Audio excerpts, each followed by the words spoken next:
Welcome back to Fear and Beer, a Halloween Horror Nights podcast. Join us as we venture year-round into the fog. Make sure you give us a like and a follow on your podcast platform of choice. Also, be sure to check out our YouTube page where we upload every episode in its video format, and maybe a few other surprises as well. Make sure you're following us on social media to keep up to date with our newest haunted content. I'm Nick. I'm Seamus. I'm Jamie.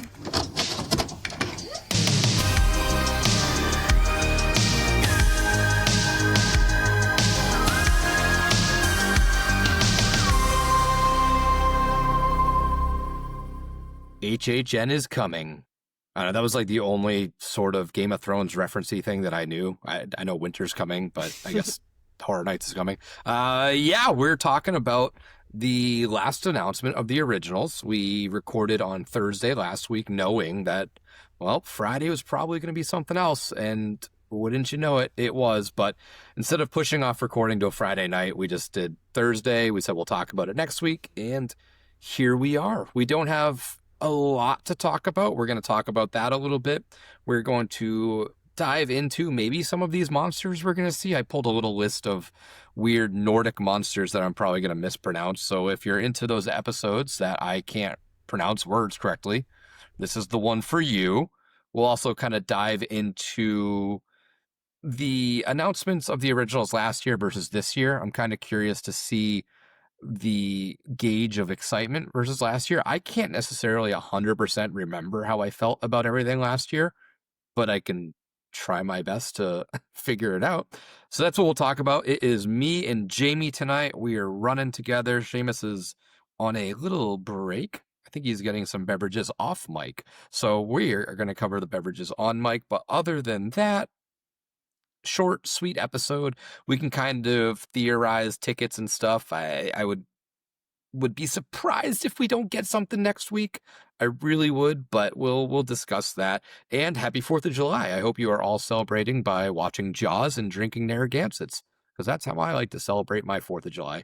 Also with about a dozen hot dogs. Unfortunately, I'll be at work all day, so I won't get to do that. But I'm going to watch Jaws tonight, I think. I think that's the plan. So once we get off this, we're gonna watch some good old-fashioned American cinema.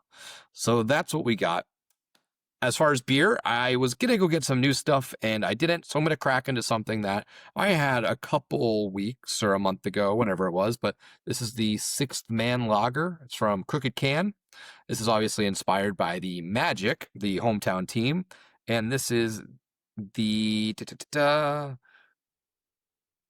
wow, I can't. Why is the bio of the beer has nothing to do with the beer? It just keeps saying stuff about the Magic organization and the spirit of the game, and who cares about all that stuff? All right, well, I'm just going to crack it because the description is just kind of useless. There's no beer knowledge in there. It says, celebrate the vibrant community of Orlando with every sip and excitement of the Magic's games, matched by blah, blah, blah, blah, blah, blah. It has nothing to do with the beer. It's a waste of a bio on Untapped.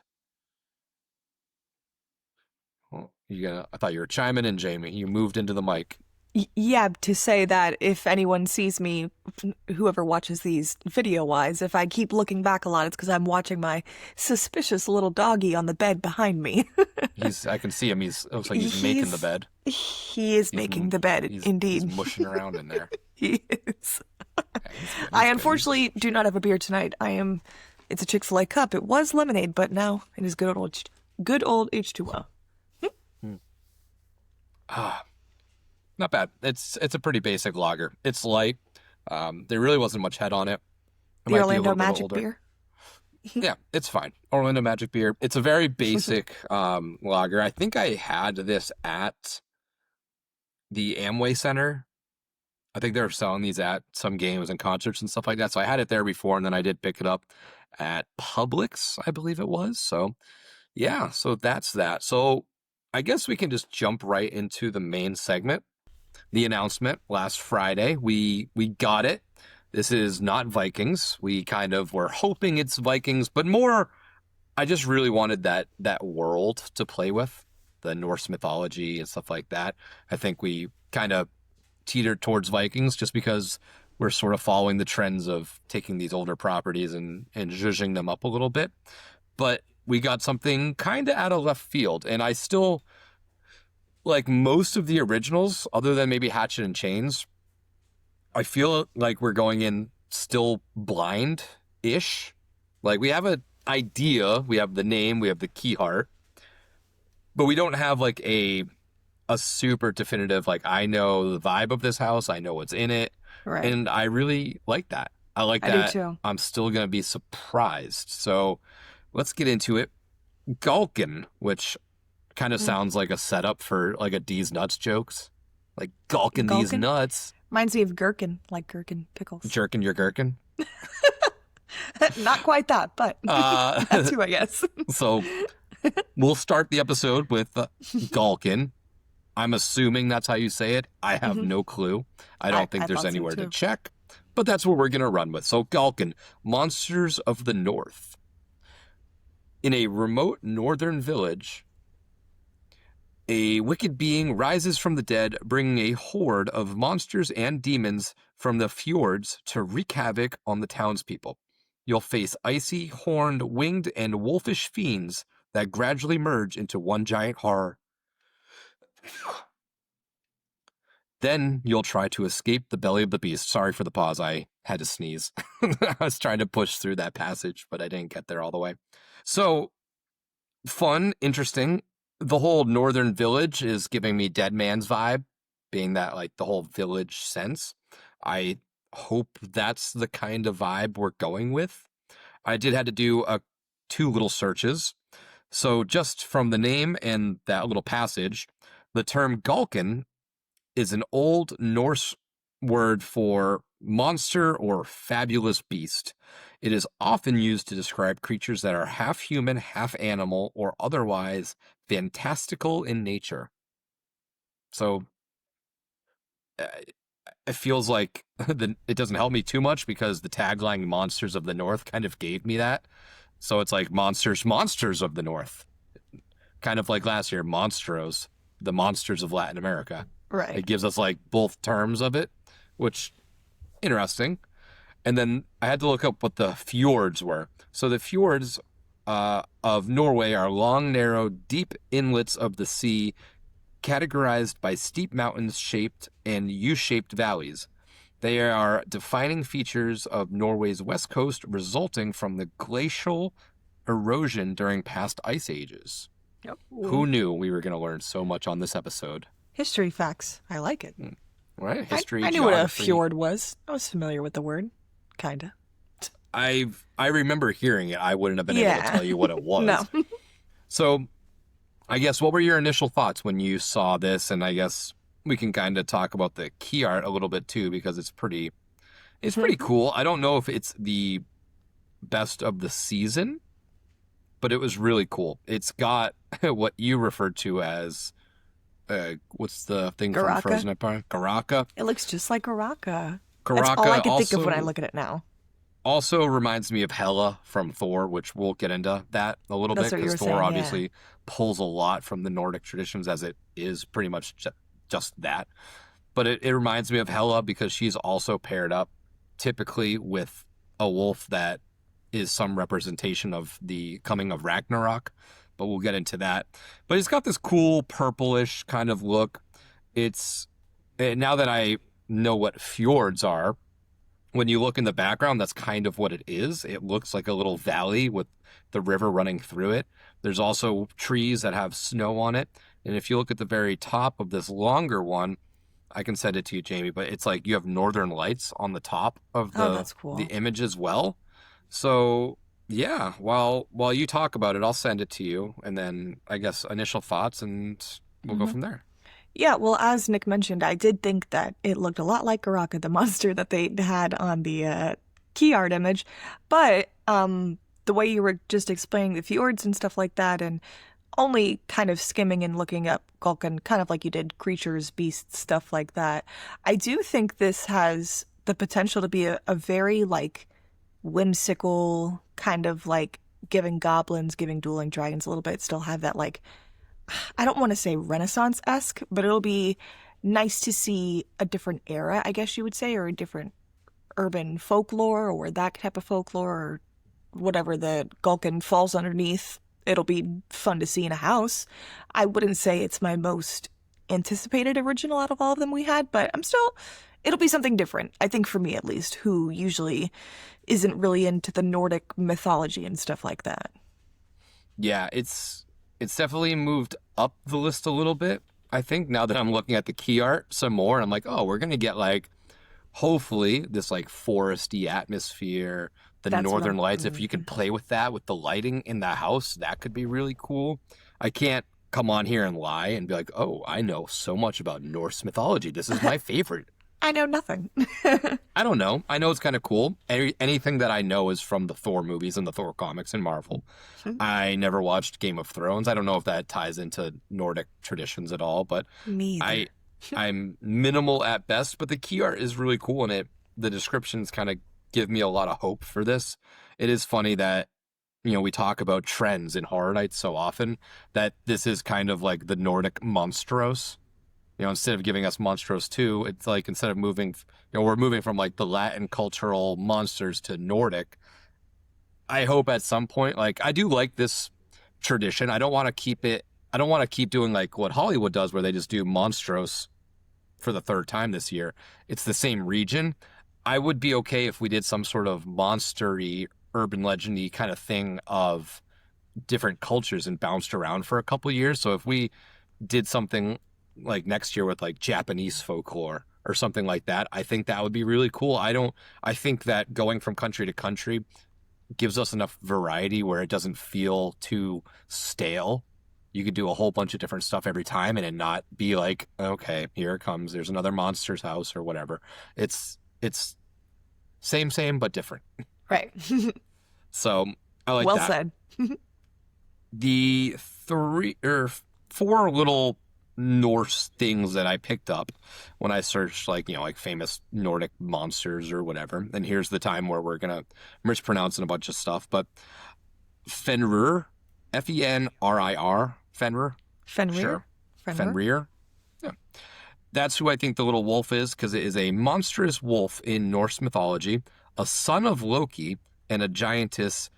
I'm not even gonna try to pronounce that last word. I don't know. Angrbo, whatever. But he's a prominent figure in prophecies surrounding Ragnarok, the end of the world. Fenrir is depicted as a giant wolf destined to grow to enormous size and play a key role in the destruction of the gods. So, Interesting. much like in Thor Ragnarok, if you've seen the movie, I've seen it. Hela comes with her wolves, and that's where we're not going to have Hulk battling the wolf in this house. I don't think.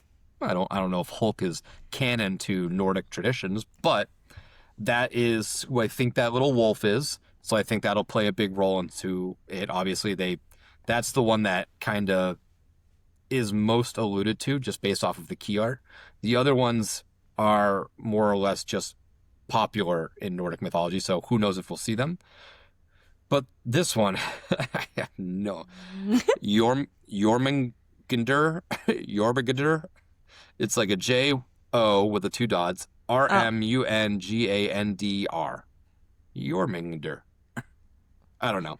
But it is an unfathomable large monster, a sea serpent or worm who dwells in the world sea, encircling the earth, or Midgard.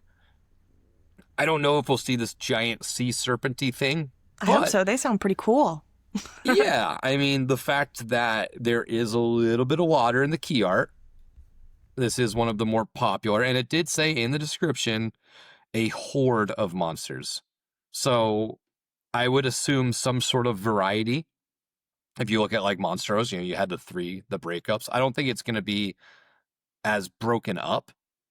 I kind of hope it's not broken up where it's like, oh, this is the Lalachusa section. This is the El Sabone section. This is like the Telepushi section. I hope it's like just one free flowing story and these monsters kind of come and go throughout the area. I hope it's not as like start, stop, because for me, it breaks the house up a little bit too much. It kind of messes with the flow for me. So I'm curious if we'll see that monster rear its head there. We also have, it says Nidhogg, Nidhogg, Cranked Hog. There is a Germanic dragon in Norse mythology who is said to gnaw at the roots of the world tree and is likewise associated with the death of in hell, of like Hela. That's the kind of character that we'll talk about next. But do we have props from Dueling Dragons still kicking around? That's what I said. Sounds very Dueling Dragons-esque. I wouldn't be surprised if we pulled something or a handful of things from that house to sort of repurpose and, throw some paint on it, call it a day. It's a new house prop. So those are the only like monsters I found. There's a list of them, but I think those were the more prominent. Do you think we'll see like all these different monsters, or do you think it's just going to be like weird like people characters in there? It's a possibility. I feel like the way that they're marketing it, it should be more of a monster's house, but I'm interested to see if it focuses on just like one story, or if, like you said, it's going to go kind of by different rooms with different monsters, which, like you said as well, does get kind of hard when it starts and stops like that versus it being like a full story being told. But I don't really know. I mean, it's how you had mentioned as well, kind of just piggybacking off what you're saying, but I do feel like a lot of these original houses, we really just don't know what to expect, so. Mm-hmm. Yeah, I hope that it's kind of just all-encompassing. It's because it's playing with the whole, like, we're in this remote village, the monsters are wreaking havoc on the townspeople. I think it gives me a little bit of, like, maybe not Dead Man's, but Blood Moon, where we're, like, going through the village, the town itself. Yeah. I'm curious if Dylan had his hands in this house as well, as far as set design, because it seems similar to something like that he'd want to play with a little bit. Yeah.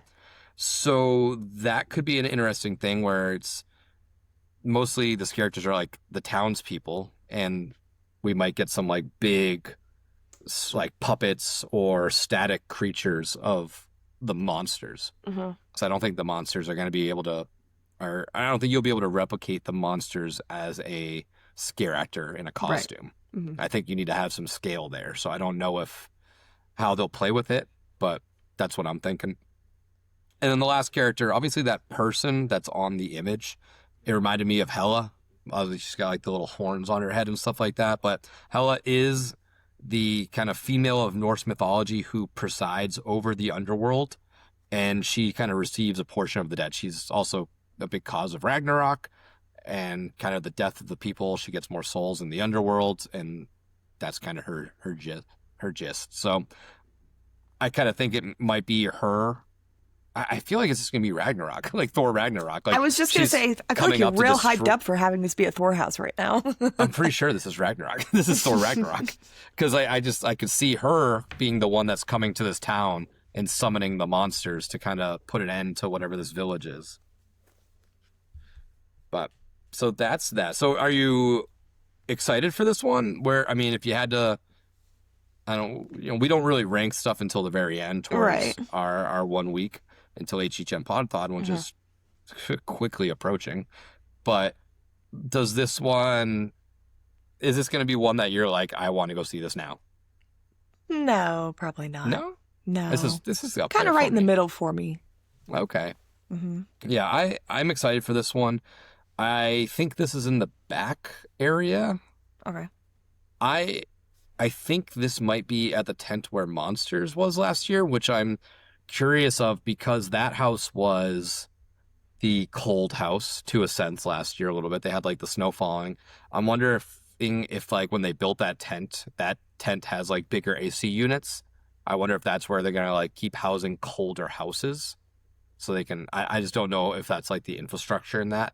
Mm-hmm. So I guess we might never get the answer, but maybe next year, if there's another cold house and it's there, it's like, okay, maybe there's a reason for it. Maybe they built that tent for that specific reason. And we also had it in the soundstage with Ghostbusters Frozen Empire last year, but I think they just cranked the AC up in there on that one. Yeah, I'm curious. But yeah, I'm excited for this one. This one's really cool. It's not the Vikings, but it's close enough for me to be excited. Like I didn't particularly, I know Seamus had more of an attachment to Vikings Undead. I really liked that Scare Zone too. I think it still could be pulled and stretched into a house, But I do like that they are going in different directions with some of these things. Like we kind of were thinking, oh, Graveyard Deadly Unrest for Grave of Flesh and Vikings for this. I'm glad that it's kind of that same vibe, but a whole new thing. Because it's kind of, we're in that world of sequels right now of everywhere. Everywhere Right. you look, it's a sequel. It's kind of nice that it's a little bit different. It's a little bit of breath of fresh air. I agree. So I think a fun little thing is to go back. Let's look at the spooky week from last year and the spooky week of this year. So last year we had Slaughter Cinema 2 get announced at Spooky Empire. Yep. And then the following Monday we had Goblin's Feast, followed by Major Sweets Candy Factory, The Museum, Deadly Exhibits, Monstros, and then Triplets of Terror. Do you particularly remember? I remember, I think collectively our reaction to Goblin's Feast. Because we were at We're work. like- No, we were at home. Were we? Oh, no, because Yeah. I had came in from the porch and I was like, this is so stupid. Yeah, so I remember that one not being I do. super high. Yep. I remember being, oh God, here we go. But do you remember so like, let's start with, I guess, Slaughter Cinema. You were at that panel. Mhm. That one was one, I'm assuming, that got you very excited? I was excited for Slaughter Cinema for sure. Mhm. Yeah, I think I was as well. Goblin's Feast, we were both kind of, meh, this sounds pretty weird and lame. Like it just, Boy, were we wrong. yep, that was a swing and a miss on our part. That's fine. Major Sweets Candy Factory, I know I was excited. I was excited for Major Sweets as well. hmm Mhm. The Museum, Deadly Exhibits. No, wasn't excited from the beginning and hated it at the end too, so no. I think I was a little excited because I was all into my like Night at the Museum run. I was going like, to say, oh, I think yeah. you were too, and Seamus. I Seamus don't even was. think Seamus hated Museum though. I don't think so. I don't think so. But I Kind of. No, I take that back. I think he does. maybe, I don't know. But I do remember being like exciting a little bit and be like, okay, this is really cool. Like this could work out really fun. Like, Yeah. and it didn't really go the direction that I had envisioned, and that's okay. Monstros, the Monsters of Latin America. Do you remember where you stood on that?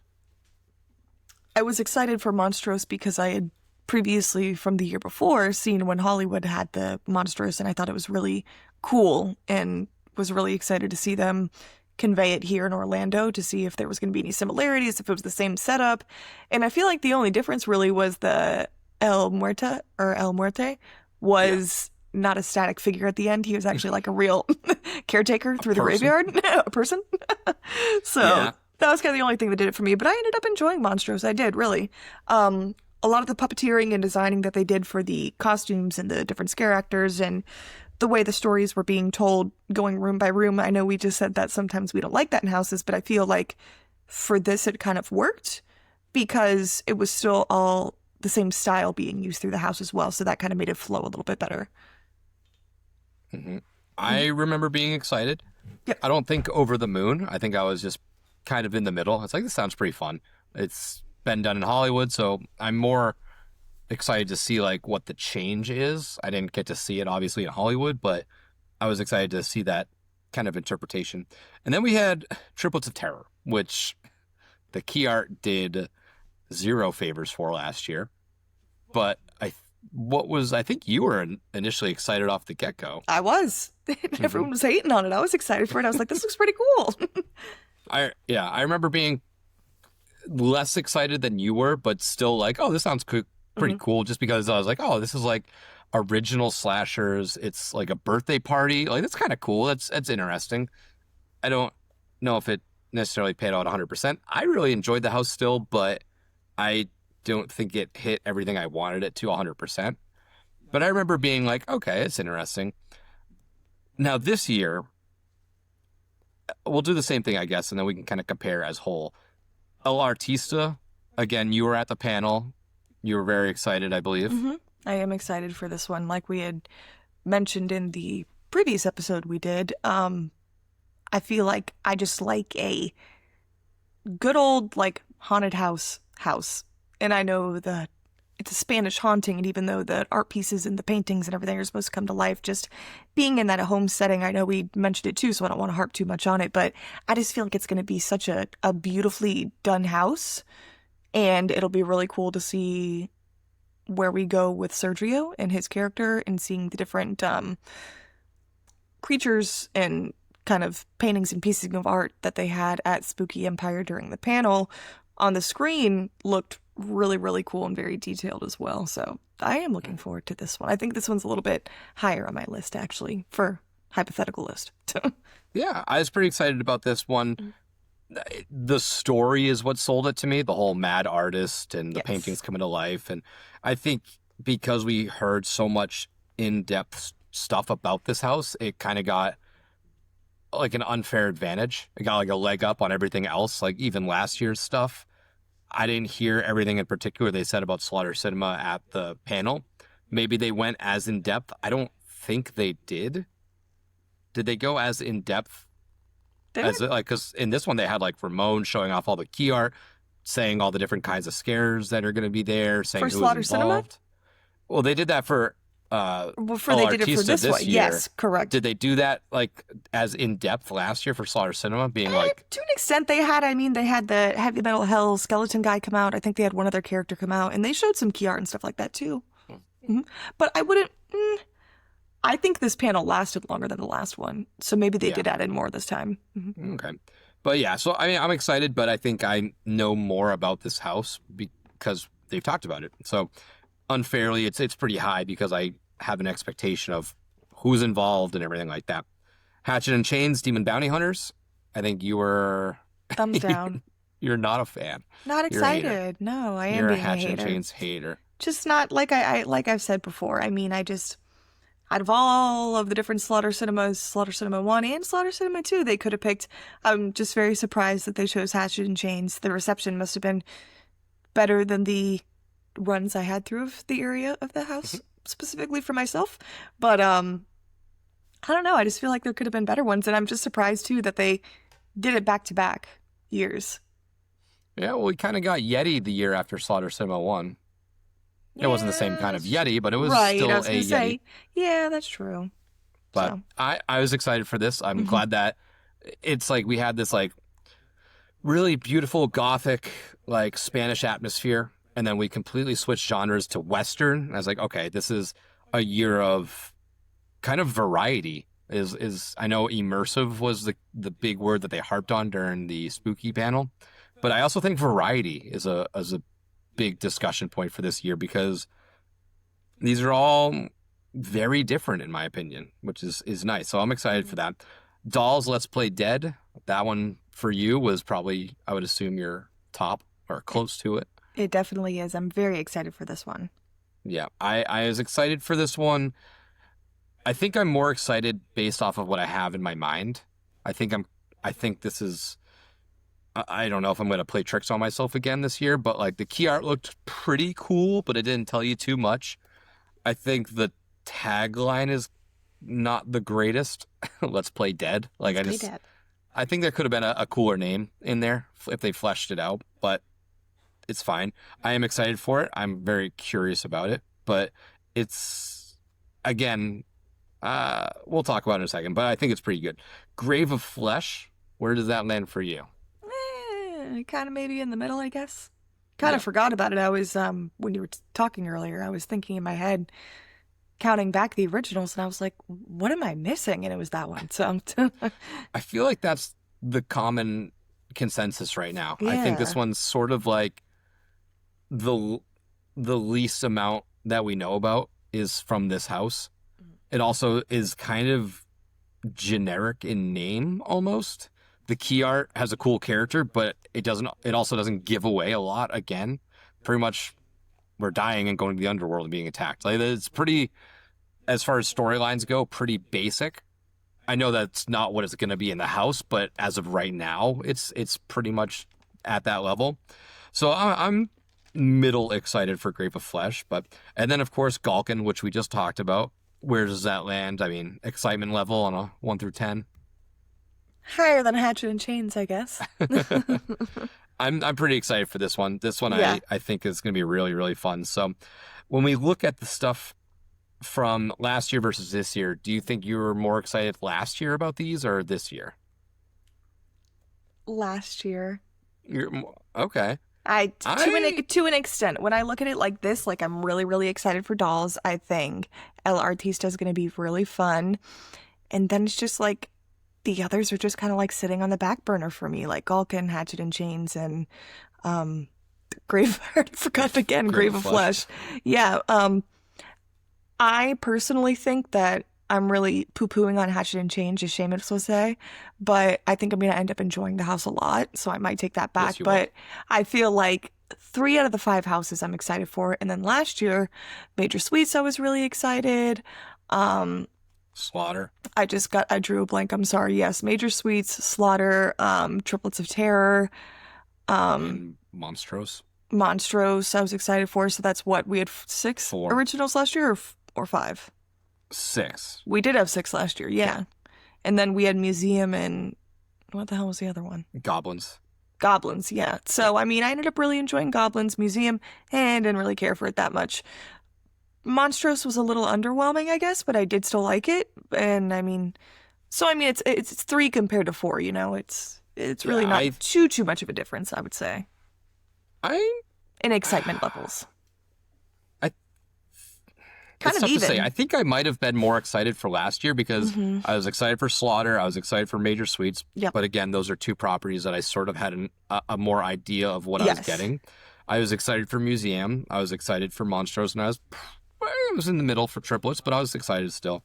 Whereas this year, I'm excited for all of these really, but I think because there's more originals last year, it's a little bit easier to say. I was more excited for last year, but I do think that these ones are going to be better.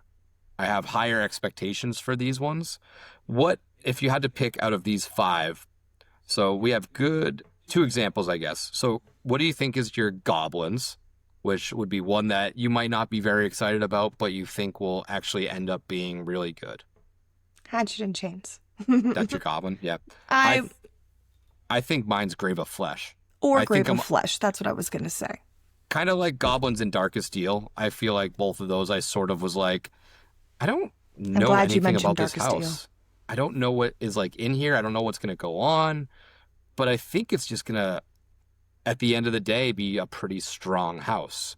So I'm excited to get in there and see like what it's actually about. And what do you think is and you, it doesn't work for you because you initially off the bat didn't like it, but Museum had a lot of people talking. What's one that you think could be one that slips? That doesn't do as great, you're saying? Yeah, something that you might, you were hyped and excited for, but it didn't pan out 100%. Maybe Dolls? Dolls? I mean, Yeah. it's tough to say, but I kind of like you were mentioning too, I was really hyping it up, getting real excited for it. And I just don't want to be disappointed, you know? It's always the trick. You build something up too much in your head. Like I talked about with Museum. I was like, oh, you could do this, you could do that. This is good. And then you get into it, you're like, they didn't do any of that. Like, what the hell was that? So I agree with you on Dolls. I guess for another one I'll throw out there would be maybe Hatchet and Chains for me, where it's like, damn, like I built so much story for Come on, a guys. year in my head. Like I had such a preconceived notion of what it was gonna be, and then it ended up just either they maybe they go like heavy on the jokey, like slapsticky style, whereas I want like a creepy Western. I think it might, honestly. So I do. I'll be real curious. I mean, coming from Slaughter, it would make sense. It would make sense if they chose to go that like hokey way. I hope they don't. I hope it is like just that actual kind of, I don't think it has to be scary per se, but like I want it to feel like a true Western and like gritty. That's how I want it. Yeah. So I'm hoping we don't. But overall, I think this is a pretty strong original lineup. I'm excited for this. It is very I just can't wait diverse. to get in there. Yeah, there's really not, in these originals, there's really not much of similarities between them. I mean, like I said, you have this like gothic Spanish haunting, you have the Western, you have Dolls, which is like Its own kind of niche, yeah, I it's guess weird. you could It's say. like Toy Dolls. Story. I don't know. Yeah, it's weird.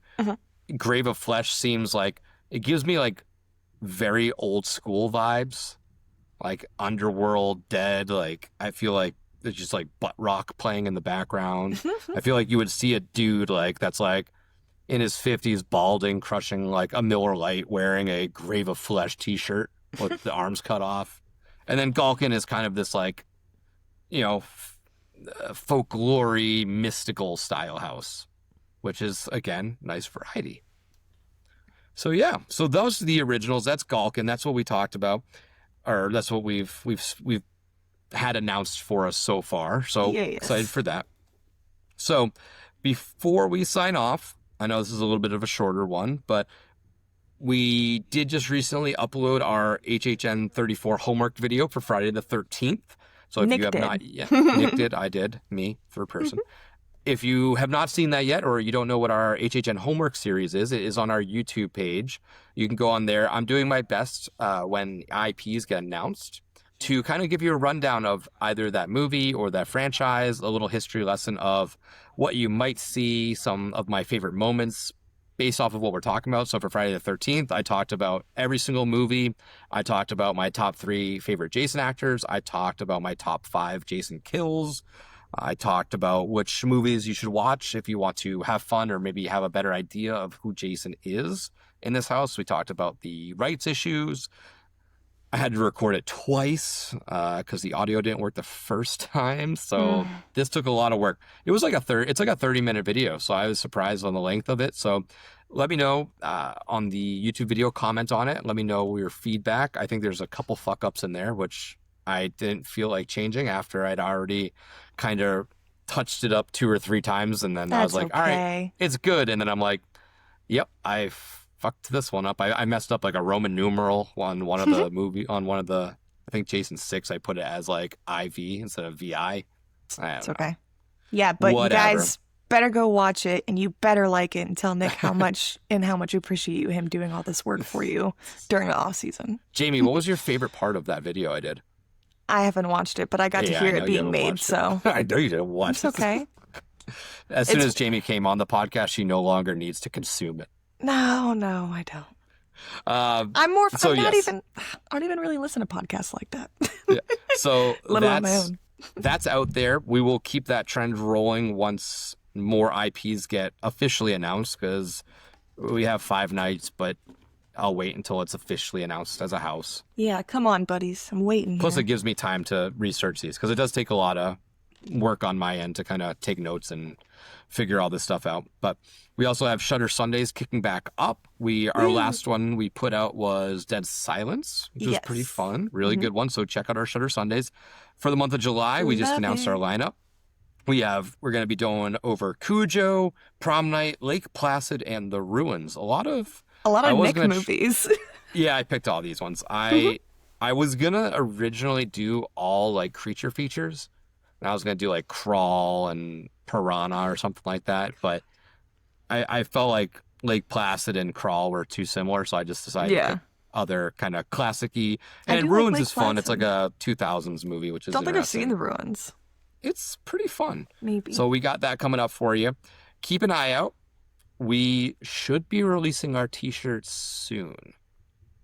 I actually just ordered a preview of each one of them so we can go around, take some pictures in them, and then we will do it like we did last year. We're going to kind of, announce or release one a day, and then they will all go on sale when the final one is announced on that Friday. Woo! So we're going to kind of do a little drop throughout the week, and then on Friday, all of them will be available for purchase. That is through our TeePublic page, so you'll be able to find it on there. I'm going to do my best to line it up on a sale weekend so you can get the shirts at a cheaper price, because you shouldn't be spending that much money on t-shirts. But I will do my best to kind of help everybody out. So keep an eye out. That we're kind of in that waiting game for the shirts. Like, I want more IPs and stuff to be announced before we actually officially release stuff, just in case. But we have that coming up, and we are also closing in on 5,000 Instagram followers. So we will be doing a little giveaway shortly, kind of waiting for it to get a little bit closer before we drop that. And I'm working on the prizes.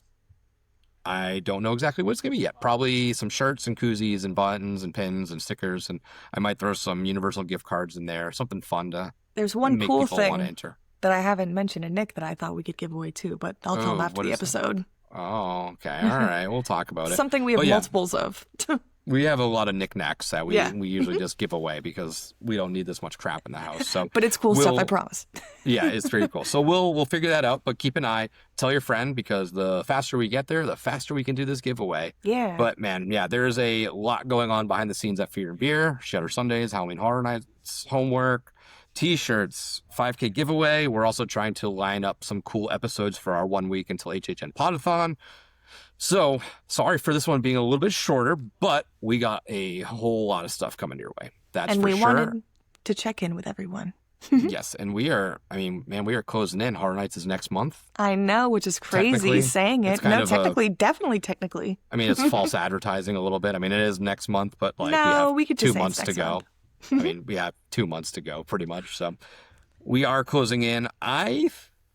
So gonna this is fly another by. good send-off point. You think next week we get... I'm thinking next week we get an announcement with the multi-night tickets. That's what you've been saying, and I'm not too privy or keep up with the ticket dates and announcement as I have in the past when they announce houses and stuff like that. So I'm not really sure. So I'll agree with you and say hopefully next week we do get some sort of ticket announcement because, like you said, we're really closing in here. Yeah, last year on July 11th, they released multi-pass tickets and paired that up with Insidious. On 7-Eleven Day? That's fun. On 7-Eleven Day, they did it last year.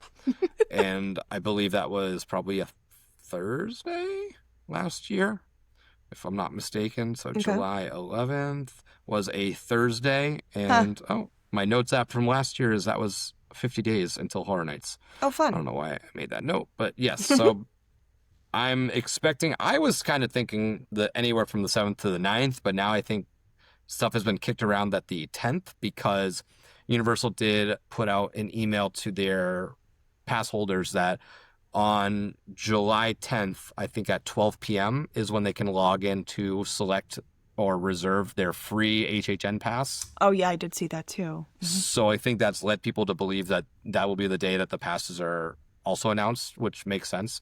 So it's not technically a slip up, but it would make sense that would drop on the same day. Yeah.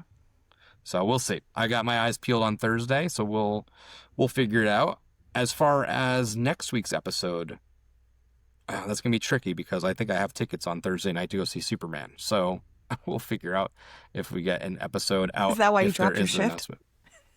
No, I dropped my shift in case they made the announcement so I can go to the park and get some preview merch. I'm off on Thursday. Oh, well, perfect. Then I don't have to. Then you can go get the media for us. Yay. Alrighty. Well, I think that about wraps us up here. Any final thoughts before we get on out of here? I'm excited to be back in the fog with all my friends having fun, seeing everyone.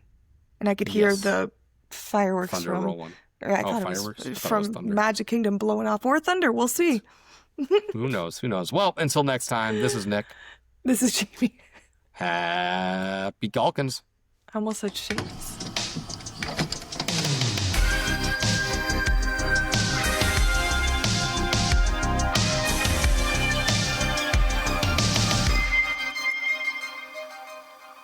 Thank you for listening to another episode of Fear and Beer, a Halloween Horror Nights podcast. If you like what you heard, don't forget to leave us a 5-star review on whatever streaming platform you are listening to us on. You can find us on all of our socials at Fear and Beer Pod.